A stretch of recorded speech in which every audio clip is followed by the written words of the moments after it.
I wanted to ask you, and I don't want to, but I remember always being disappointed that you didn't cover the Superman.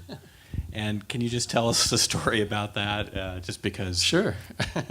Well, actually, I was watching the film clip just up 'cause and I was thinking, reminded as by I was it, thinking, yeah. I think we probably covered everything in that list except that one.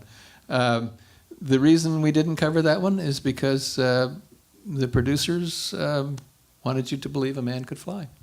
They just shut us down. They were not interested in any kind of publicity on how the effects were done, and it was the sulk and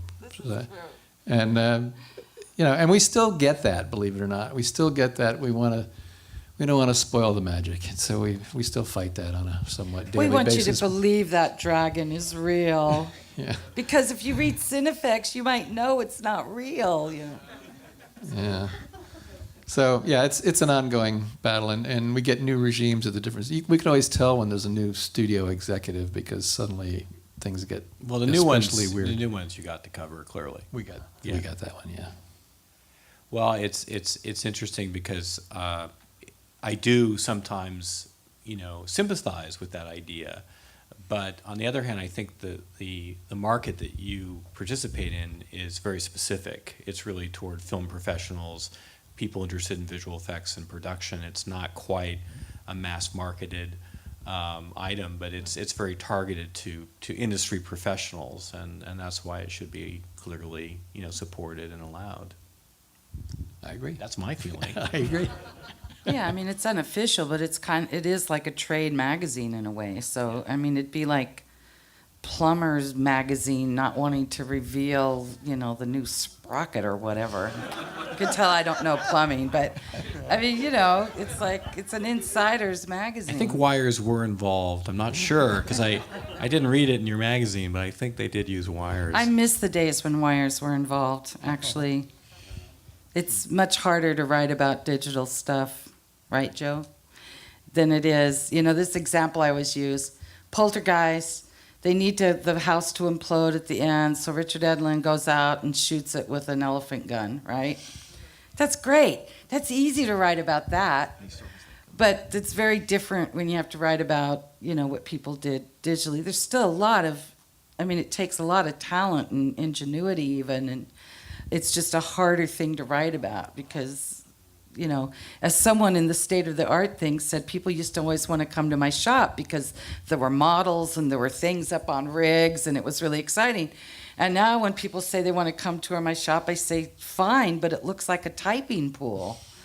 Because really that's what it is. You got a bunch of people sitting there at monitors a lot. So it's a harder thing to write about. Yeah, I was actually on the stage when we were photographing this at ILM. This is Poltergeist. This is Poltergeist. This is the collapsing house sequence. And there were a whole bunch of wires and little threads and fishing. The attempt was to implode it and make it sort of go into a ball and go away into sort of this strange, imploding explosion. And it started to not work, and that's when Richard brought out a shotgun. Yeah, Richard has a collection of about 1,000 shotguns. And actually, it is a true story. And when he brought the shotgun out, I left.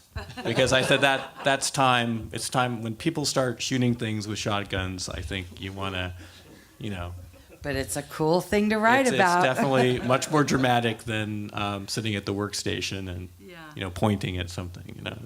We always would sort of, as we're doing things, after a while, of course, we could, having run my own company that did visual effects, we would often kind of go, okay, I bet if we do this picture, Don's going to like it, and he's going to use it. And we started to do that. And I remember in particular, we were working on Bram Stoker's Dracula, and we really said, okay, we're doing miniatures, we're doing backings, big sets. This is gonna be great stuff. We bought a 4x5 camera, and we just put a lot of effort into getting these great shots, and we sent them to you, and you just absolutely went crazy for it. And we were like, yes! That was smart. Yeah.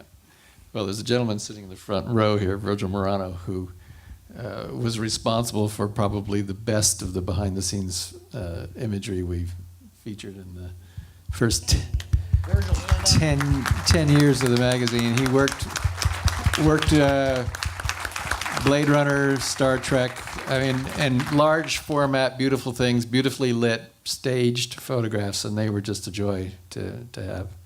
So, my hat's off to you. Those were the days. Those were the days. You got the originals. That's right. We actually were given the originals to scan. So, or we didn't even scan them then. We did color separations. Well, I think we all share that, you know, for those of us that have a traditional visual effects background, that's how we came to this industry. We were trained, you know, usually more as cameramen or artists or more crafts type of people. And then when, you know, digital came in and sort of redefined everything, we missed some of those techniques, you know, and every once in a while we have an opportunity to sort of revisit them with miniatures and things like that. And it's also exciting when you get to do that because we do love that aspect of it, which is sort of what drew us toward it in the first place. And now, of course, you know, with simulating environments on the computer is really gotten to a point where it's looking very photoreal. And so you have to acknowledge that you know, technology changes and redefines you. And you have covered that. Absolutely covered that and made a record of that in a way that wouldn't have been made if it weren't for your efforts. Mm-hmm. So even though it's not as much fun to talk about, there's still a lot of great work, you know, being done today, and you guys are definitely still on it. Oh, absolutely. I mean, the fact, you know, we have a Facebook page with 12,000 Facebook fans, I guess, and most of whom I don't think have liked a special effects movie that's been made after about 1990.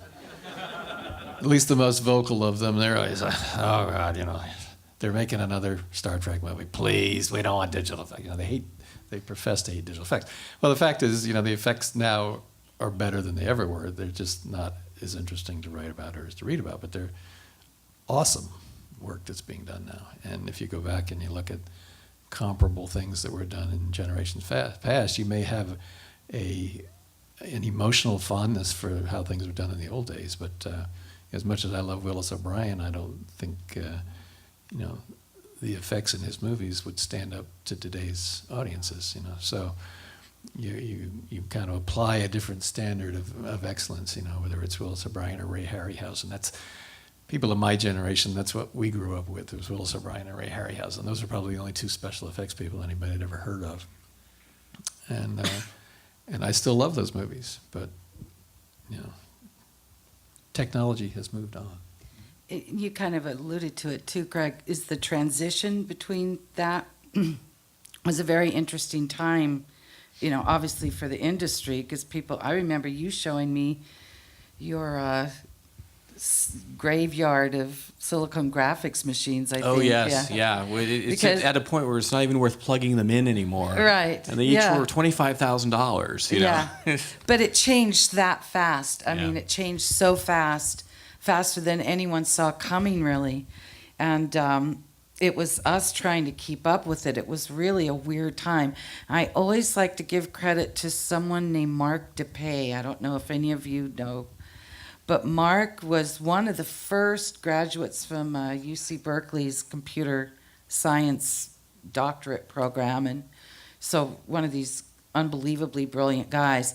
But he had the ability to explain digital and CGI to us in a way that at least I could understand it, which was no small feat. And he just kind of opened that world for me. It made me realize, okay, I don't have to be a computer genius to write about this. There's certain fundamentals I have to know, and he explained it to me. And I've always been so grateful to him. A lot of the other people that came out of those computer science programs in the early days especially, you couldn't talk to them. I mean, this was like talking to a completely different species. It's not so bad now. Most of them, everybody's kind of gotten cool with the lingo, you know, but... Well, it's probably hard talking to the traditional visual effects guys, too, because I'm sure they had some lingo that was hard to catch on, too, right? What, No? you mean technical? Yeah, yeah. I mean, you know. Well, even I understand using a shotgun to blow up a model, you know? Yeah, okay. I'm no genius, but even I get that. But yeah, sure. I mean, sometimes, like I love the special effects guys, especially the older ones. The guys that do the physical effects. For one thing, they call me honey, which I love. I just don't have that offended feminist thing in me. I just think it's cute as can be, and they draw me pictures. So you can understand. In a way, they talk down to me a little bit, but in that case, it's good. I'm glad. It's like, okay. And really, I've had some of the older, I won't say his name, but I think we know who it yeah, is. I know you do. And he'll draw me little pictures, and it helps a lot. Some of those rigs are pretty complicated. So this Of course, is... excuse me, but there's an entirely different kind of interview you did with the special effects guys than with the visual effects guys, because these guys are pretty taciturn, a lot of them. Oh, gosh, yeah. Yeah, so I remember, I guess it was on T2, hanging around on the set night after night after night to get to talk to Tommy Fisher, who was the special effects supervisor on that show. Did a lot of Cameron's movies over the years. And I think when and he was always, running around and putting me off because he didn't really want to talk to me.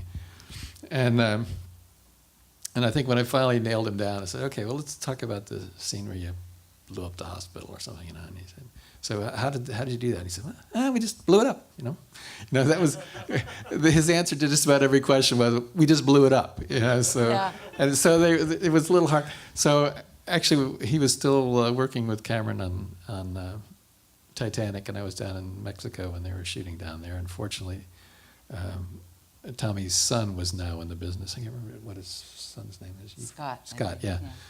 And Scott happily sat in on the interview I had with Tommy on that movie, and I got all the information. Scott was very, very vocal and very helpful.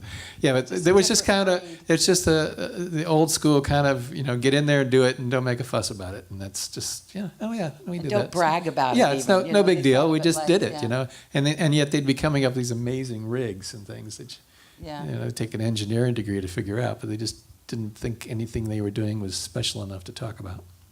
Yeah, kind of like us. No, not at all. Titanic was sort of an interesting transitional movie where they still were photographing miniatures, but they were sort of using digital technology. Was that? Were you aware of that as you were writing that? Did you kind of see that it was sort of a hybrid? Because I just read it again recently, and I was really quite. It's so well written that it really does kind of chronicle that sort of in between period where we were still doing miniatures, but then we were doing digital technology. It was a really nice hybrid of different techniques. Well, yeah, they, the Titanic miniature, they had I guess everybody, it's fairly common. I think most people who know anything about movies know that in addition to, they went down to Mexico and built a tank and built an almost full-size replica of the Titanic and sunk it, with these hydraulic rigs. But in addition to that, they built this miniature, this very detailed miniature, which, I don't know, I would guess was maybe 30 feet long, I don't know. And they shot most of the scenes of the ship were using this miniature. And yet, then they would take it and they would digitally composite in water. And there's that one scene, I guess it's the one where Leonardo and his friend are up on the front of the ship and they did this big pan around the whole ship. And you see people walking around on it. And I think, if I'm not mistaken, that's the first time I recall seeing human characters on miniatures. Mm-hmm. Usually, when you had a ship at sea, the camera was always back far enough so that you didn't realize there was nobody on it. Right. And so this one... Or sometimes you did realize that nobody was on it. Yeah. But, here, and they used, variation of motion capture, I guess it was, primitive motion capture. They motion captured Don. Yeah, Don's on the Titanic. I went down with the Titanic, folks. Yeah. I'm sorry. And they had all these people walking around on the ship and doing all this kind of stuff, and that was pretty revolutionary for the time. Yeah. So that's you could tell that it was a hybrid in that sense. They were kind of getting into the technology, the digital technology, but they weren't confident enough to say, okay, we're going to commit to doing the whole Titanic ship as CG at that time. I actually missed that aspect of it because it was sort of a time where you could use the best technique for the job, and then everything didn't look the same. You know, there was a certain kind of, if you mixed a bag of tools, then it kind of doesn't allow you to meaning there's a certain vocabulary in visual effects movies today that you kind of know what's going on, and that takes you out of the film a little bit. Right. Yeah. Well, one of the things actually Van Leen, I remember, said in our State of the Art thing, because Van was one of the 50, was that with digital you can make everything perfect, but just because you can, should you? Is a perfect shot really quite as good? Does it hit you in a visceral way as something where there's something a little off, there's a little mistake? Actually, it's one of the genius things about Cameron, because he's known that from the beginning, even when he was doing more traditional effects. The camera doesn't quite follow the guide as like it's supposed to, and he was always really good about that. The mistakes that happen when you're actually filming something that make it more real for a human being. And one of the examples Don and I have talked about, we used to both be, huge James Bond fans. And what's like the most fun thing about a James Bond movie, right? It's the first sequence that you always knew was going to be this big stunt sequence, and he's, you got him skiing down Mount Everest or something, And it's like once they got to where they started using digital stuff, well, you don't have really necessarily stunt guys up there anymore. And is it as fun as a viewer to see where nobody was really ever in danger, or they didn't have to do a bunch of rigs? I don't know. This may be a generational thing, honestly. It may be that, for people my age and Don's age, it's never going to be as good the same way, no one's going to be as good as the Beatles or something, So that might just be an age thing. I don't know. How do you feel about Well, it? Michael Jackson's pretty good too. Yeah. Oh, you're old. Michael Jackson. Well, Beatles and Michael Jackson. I've often used the example of, if Lawrence of Arabia were being made today, they'd shot on a green screen stage somewhere, and they'd have a miniature train that they blew up, and they'd have a bunch of motion captured, Arabs on camels running across the CG sand dunes, and maybe it would have looked exactly the same. But I think there's I don't know whether you could, even if it was there was indistinguishable one after the other between real photography, and there's just something about knowing that they actually went out and shot it that's just really kind of, for me anyway, is very appealing. So it's just, I don't really think that, back when we did a 25th anniversary, I think it was 20th, it might have been 20th, for ILM. Yeah. And we interviewed Dennis Murin for that, because he was kind of like the god at ILM at the time, and still is, I guess.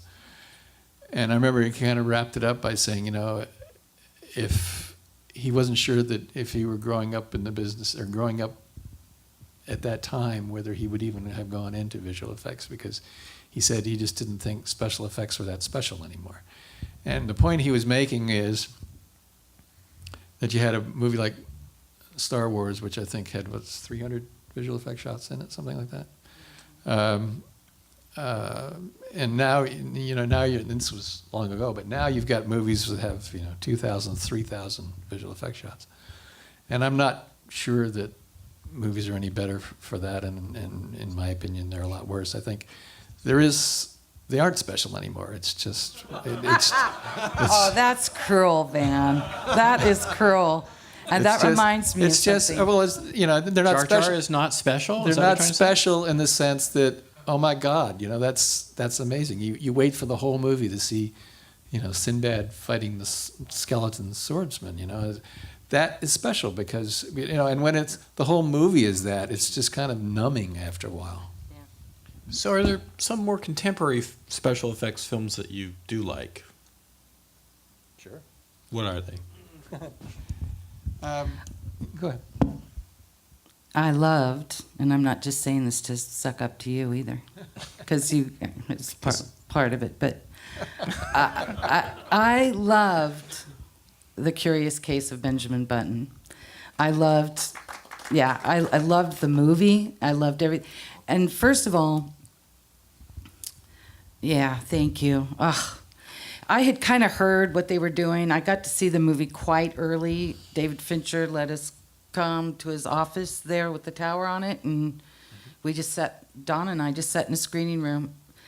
So it was in the back of my mind what they'd done, but I really, and when this guy showed up like that, I kind of got tears in my eyes, and I was just blown away. I thought it was so beautiful. And yeah, it's dated a little bit now, but it actually holds up really well. I just watched it not too long ago again. I think I've watched that movie 20 times. But Matt World also did some beautiful shots in there that were just lovely. It's partly Fincher, it's partly you guys, it's just partly the kind of director he is. But I thought that was a stunning example. And, no miniatures in there that I can think of, so it was all a digital thing, but it was just so beautifully done. Yeah, I think a lot of it, the sort of summer tentpole has a certain vocabulary to it that seems very similar, very familiar. And every once in a while, there's also an opportunity to make a film using digital technology that can be entertaining and different. And I think that's a case of that. And I remember seeing dailies, usually waiting for David to talk about my stuff, looking at the makeup and digital makeup and the stuff that DD was doing, and they were talking about very esoteric things. It took me a while to understand what they were talking about. I mean, it was really drilling down on very esoteric aspects of it. And I think it's so far ahead, in some cases it's still far ahead of anything being done today, that every once in a while you get the right director with the right creative people together to really push things forward, and that's an example of it. And we never really found an audience for the film, which was really too bad because it was not considered successful, which was sad because it is so successful on so many things as far as storytelling and technology. Yeah, my daughter and I say that you can divide the world into people who get the Curious Case of Benjamin Button and people who don't. And we just have nothing to do with people who don't know. That's not true. That's great. It is a watershed movie, I think everybody here loves it too. And also, I personally think, I really like a lot of what Christopher Nolan does. For one thing, he roots his films. For one thing, they're very story-oriented, and he's actually telling a story, which... anyway. And he roots as much as he possibly can in real photography and uses effects only when he absolutely has to. He'd rather take a jet airplane and have people rappelling off helicopters onto it flying over the Mojave Desert or wherever it was than do it, relatively simply and cheaply in CG. And I think, Jody and I disagree on this, but I think I really liked Inception a lot. I just thought conceptually it was an awesome movie and very nicely executed. And I think, he has a very strong story sense, and ultimately that's what you go to the movies for. You don't kind of go to see how many cities you can blow up. And of course, the ending was so obvious. Oh yeah, I had that. There's no problem with that. I had that nailed from the first reel. Yeah, clearly, okay, we won't give it away, but we know what it is. Yeah, Christopher Nolan is kind of like he would make Lawrence of Arabia the way they made it, the way David Lean made it, right? Yeah. I mean, he has a Cecil B. DeMille streak in him a mile wide. He doesn't seem to mind getting out there with 2,000 extras, and nobody does that anymore. Yeah, and of course, Lawrence of Arabia was real, but how did they get that train to slide on the sand? There's something going on there. That was real. Trains don't slide on sand. Have you ever seen one? Just intuitively, I know that. But it was a real. It was real train. It was a real sand. Some special effects going on. They might have had a rig there.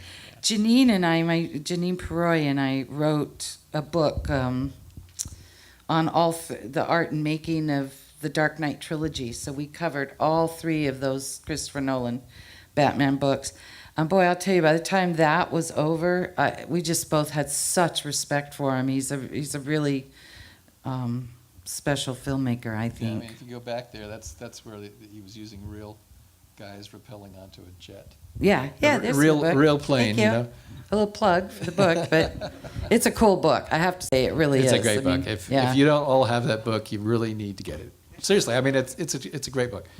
And also- Jody has written probably 2 of the defining books on the subject of visual effects. That's one of them, and the other one is the book that she did on this gentleman's father, Stan Winston, the late great.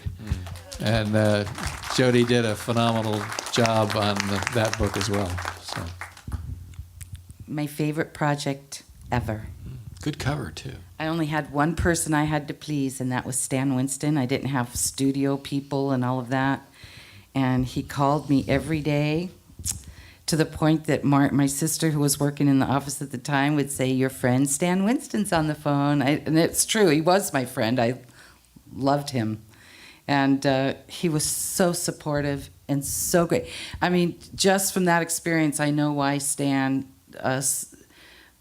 just inspired as many careers as he did, because he did something that some people almost never do, is he hired me to do it, he trusted me to do it, and he left me alone to do it. You know, he trusted me. He didn't second guess me. It was just and then once you know you had his trust, you were going to work the hardest you possibly could to make sure you didn't disappoint him. It was real genius. I've seen a lot of people work very hard not to disappoint him, and he is deeply missed. Yes. You know, while we're on the subject of books and non-Cinefex things, Jody is the queen of making up books. I hate it when you call me. I think the only person who's probably done more of them than Jody is Mark Cadavaz, No, I've done more than he has. Oh, have you really? Okay. Well, Who's counting? But I have. A lot of his are these. Apparently somebody. A lot of his. He did a lot of the art books, you know, things like that. Yeah. But I did the 3 of them back a long time ago. And the first one was Ghostbusters. Was making Ghostbusters, which Jody helped me on, even though she didn't get credit. And then we wrote T2 and Jurassic Park together. And it was the same thing on those 2 projects. What was great about that is we had one person we had to satisfy on both of those. Steven Spielberg and Jim Cameron. And I can remember finishing chapters of the T2 book, and we were kind of writing as we went. And we spent a lot of time on the set on that movie. And we'd write a chapter, and I'd take it out to him. He'd be shooting in the steel mill out in Fontana, and it would be 2 o'clock in the morning. And it was between setups, and he'd say, "Jim, we got another chapter here." And he'd sit down, and he'd read through the whole thing and say, "Yeah, it's good." And so, you know, that was just a marvelous way to do it. And then fortunately, I was smart enough to say, "Okay, that's enough. I'm not going to do any more of these." And then Jody kind of started doing a whole bunch of them on her own. And it just kind of got progressively worse as far as dealing with the levels of people who felt they, you know, had the obligation to improve. Again, it's just like the visual effects industry. Yeah, it is. It is very much like it. And here's the reason why. If you're the guy at the top, if you're Stan Winston or you're Steven Spielberg or you're Jim Cameron, you have no fear. If you say it's fine, then that means it's fine. Oh gosh, you had to bring up Flintstones. I noticed before you skipped over that one. I was like, good, they skipped over Flintstones. But anyway, actually that was fun to do, but a little embarrassing. But anyway, you know, the people at the top have no fear. So they say it's good, they like it, you know. But everyone below that, once you start getting into layers of you know, studio people, everyone's afraid of losing their job. This is the one thing you need to know about the film industry. If you don't already, probably most of you here do, more than I do. It's just consumed with fear. Fear rules the day, and everyone's afraid of being fired. And so they're afraid to say, yeah, this is good, because what if, you know, they're all just kind of covering their butts all the time. So, boy, that was the best. That was the best when all we had to do was please the person at the top. Because everybody else, if Steven Spielberg is happy, no one else has anything to say, believe me, you know? So that's what was great about that. It's worse when you have to kind of work your way up to that person and get through a million people. Yes? Are we allowed to say something? No, you're not. Yes, we'll go ahead. Before we get too far past daddy. Excuse me, this is Matt Winston, for those of you who don't know him. I just want to say, a lot of amazing creations came out of Stan Winston's studio, but in the last years of his life, when he was asked what was the proudest creation that came out of that shop, he would always say the Winston effect, because within those pages you could see an entire history of an army of people, and bringing it all together between those covers really had impact. And the fact that he chose Jody to literally write the book on his career tells you in what high regard he. Stand by, a microphone is coming. It was a high honor. Can you kind of hear me? Yeah, he's an actor. I have a diaphragm. I'm an actor. Yeah, he's an actor. Well, Yeah. we're also videotaping this, so. Oh, okay. Well, I was just saying that, There you the go. fact that the Winston effect was my father's proudest achievement in many ways in the last years of his life, that it happened, and that the book was written, and that it told the story in such a clear, and by the way, there's nothing wrong with the clear story you guys tell. All the flash is what makes it, getting rid of that is what makes it great, because you tell the story. And anyway, just on behalf of the Winston family, that whole thank you reel you had, if Dad was alive, he would thank you for legitimizing the technicians, and giving them a platform and giving them the proper respect that they deserve. And my earliest memory is going to Stan Winston's studio. Cinefex was in the front office, and Fangoria was in the bathroom. And we love Fangoria, but in can we terms use of that quote? representing this industry, there was stacks of Cinefex, because you guys represented this industry how my father felt this industry should be represented with class, and you guys are the greatest. So. Well, thank you. And one more comment about Stan. That one of the lovely things about Stan is he surrounded himself with brilliant artists and technicians.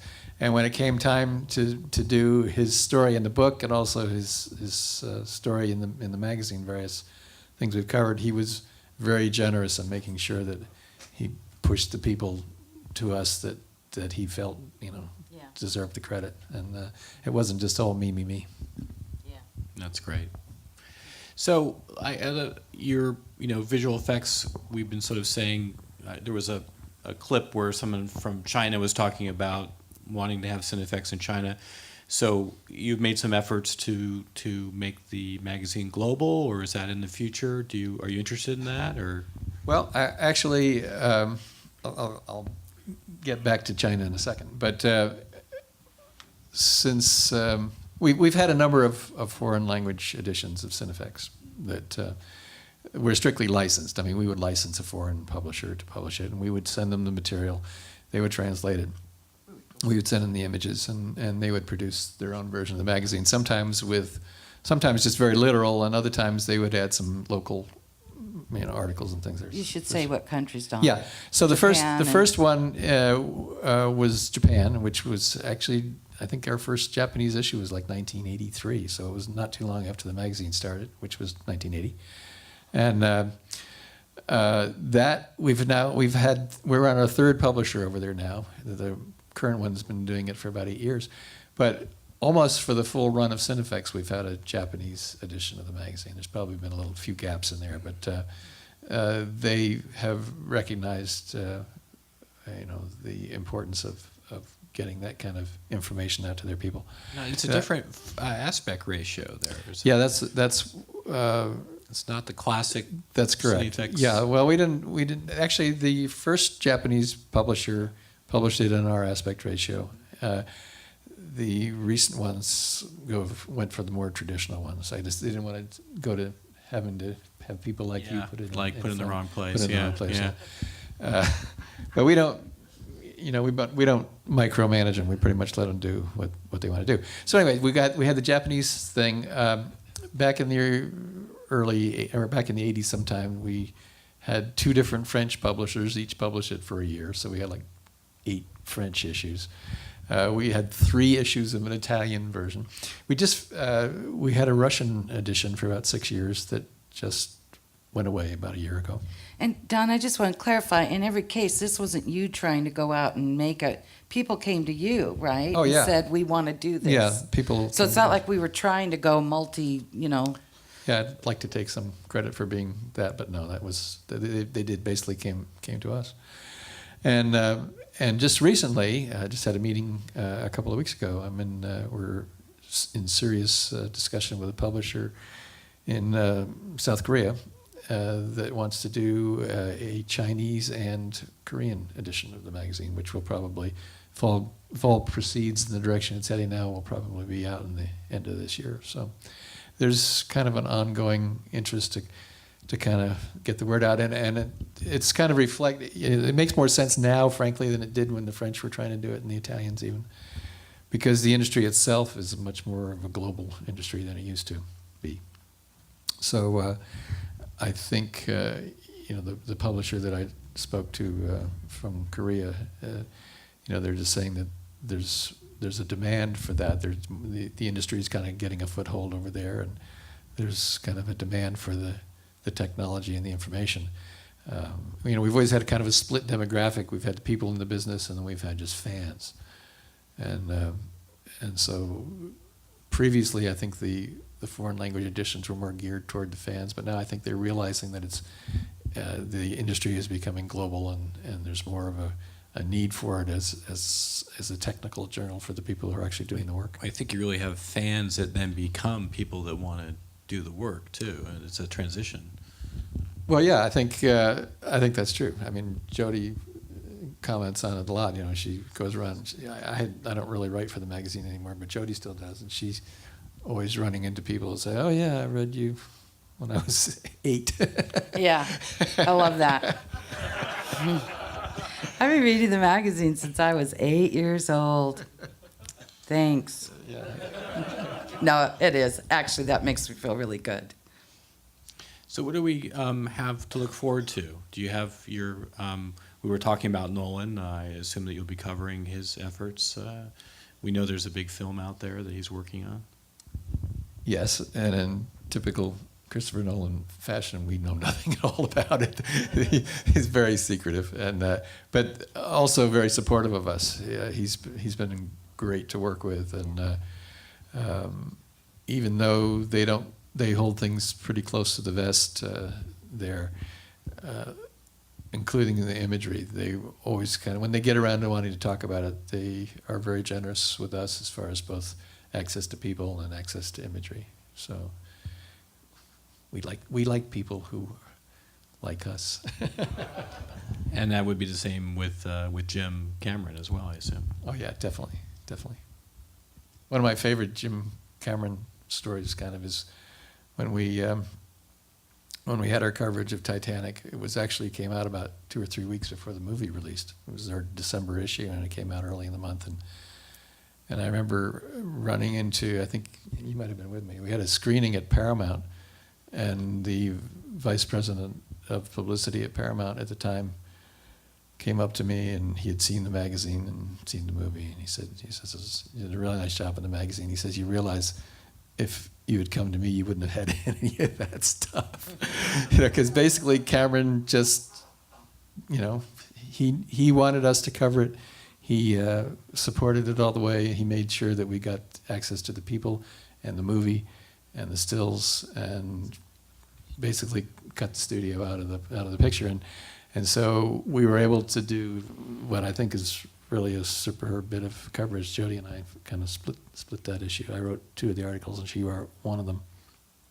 And I'm very proud of that particular issue. There was a lot of really interesting stuff in that one. These relationships that you have obviously lasted over time and continue to be more important to you.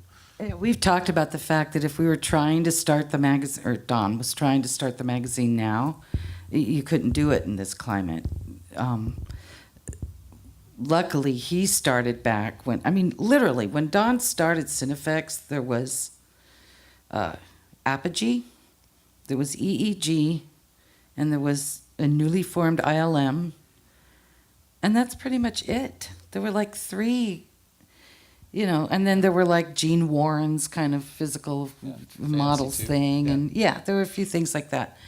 But I mean, it was such a small world. And so you called up Dennis Muren, and it was very intimate. And so you formed relationships, and it wasn't corporate in the way that it is now. And I mean, the whole movie business, I'm not just talking about visual effects. So you could get to the top people, and you could talk to them, and you could, you know, say, yeah, that'd be fine. I mean, what was the film you just talked about the other day? That you literally went through the movie frame by frame to pick out the images you wanted? Yeah, now it's the whole photo process is grueling, and I did that for a long time on my own. That was kind of my contribution to the magazine for a long time. And now I've pawned that off on my creative director over there, who's Meaning that you would choose the photos for the layout of the imagery. Right. Getting the imagery, which has become an increasingly arduous process. But anyway, another story I like to tell is on the very first issue of the magazine. And again, the problem with it is because there's so many levels of approval. So, first issue of the magazine, Doug Trumbull, I spent a lot of time over there at Doug's place at Entertainment Effects Group. Actually, it might have been Future General. No, I guess it was Entertainment Effects Group by then. And he, when it got time to get imagery to illustrate the article, he takes me into the editing room, and he's got an old reel hand editor, and he's got his 65 millimeter show reel. 65 millimeters is about that thick, and the reel itself was, you know, like this. It's like it was every effect shot in the movie. And he sits me down there with a splicer, and he says, "Go to it."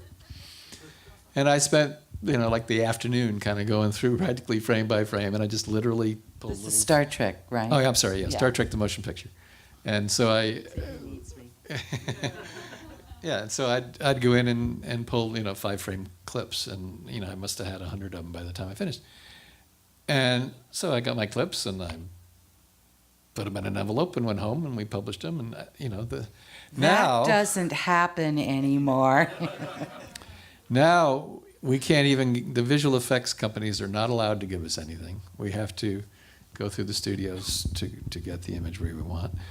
But it's even more complicated than that, because the studios are not particularly all that interested in getting matte paintings, for example, shots including matte paintings, because all they're really interested in is the 20 key shots from the movie that have the actors in them. And so what we now do... Slipped you a few things on Benjamin Button, I remember. Yeah, well, once in a while we Yeah. slip And them under the Hugo. We table. got a few things in Hugo, too. Yeah. But, and then, so now we have to, where was I going with that? Anyway, The marketing departments have to approve everything. yeah, everything has to be approved, and what I was starting to say, what we now do, and Greg is doing now, is when we're covering a film, and there's often as many as a dozen visual effects companies, we go out to the effects company and say, "Hey guys, we're covering your movie. Please put together some great shots. Send it to the studio publicity department, still department. Please send them to them and tell them they're for Cinefex and ask them to run it through the approval process." So we're basically doing the studio's work for them. And then after we go through that whole process, then it turns out the studio approves it and everybody else gets it, and often they publish it before we do. So it's kind of a frustrating process. But I remember some of that, because it would be like we would have to do the groundwork. On Alice in Wonderland, we had to get permission from from Tim that was okay, and he wasn't necessarily available. So we're like, okay, we're going to publish it this day. If we can get him to say yes by then, it's going to go in. If not, it's not going to go in. It must be just traumatic to lay out the Every gray magazine hair hour. on Don's head Yeah. is pretty much waiting, getting down to the wire. I mean, we've literally had, John Van Vliet is effects artist and cartoonist, said that the ongoing nightmare for a visual effects guy is that, and he wrote a cartoon that did this, it's like that the movie's going to have this sudden, blank thing, and it'll say, shot frame empty because Ernie didn't finish his visual effects shot, you know? And honestly, we've had times where we thought, are we going to have empty blank pages in the magazine because the studio wouldn't approve or we couldn't get the imagery? It's been cliffhangers sometimes. We had one just a couple of issues ago that we were tempted just to run the article with a bunch of blank holes in it and saying the director would not approve any of the images that we had picked for that. Don was going to write, publish a letter to this director who shall remain nameless. Do an open He was so I had it- mad. I had he it was written. going to publish. You had it written. I'd love to see it. And Van, is it because on the? No? here's the thing, it could be. I wouldn't be surprised. But Don's like getting towards the end of this for him. But he doesn't care. What does he care if they're all mad at him at this point? I mean, I still care, and Greg cares. Greg has to go get photos from him. But Don's getting increasingly Cranky. cranky. I understand.